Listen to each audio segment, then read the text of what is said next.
पहिला चेंडूचा लॉफ केला, चेंडू पाहायचा नो मॅच चेंडू जाईल आणि चेंडू जातोय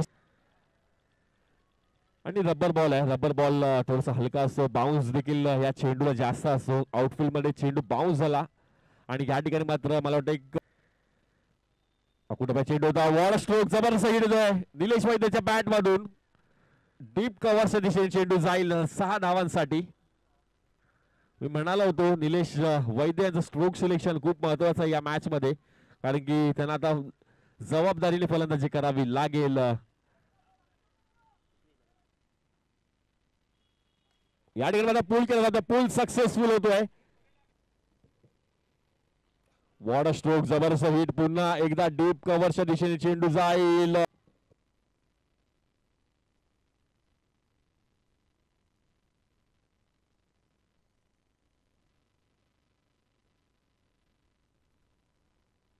धावसंख्या झाली 34.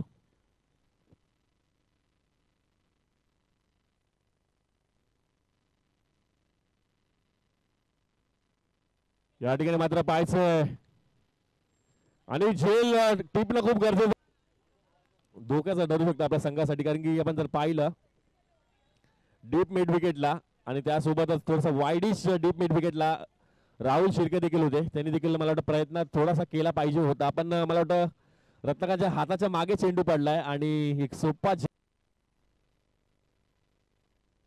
हवे चेंडू पाहायचं. या ठिकाणी पुन्हा एकदा चूक पुरी. मला वाटतं थोडंसं बाउंड्री लाईनला टेकून राहणं खूप गरजेचं आहे रबर बॉल क्रिकेटमध्ये.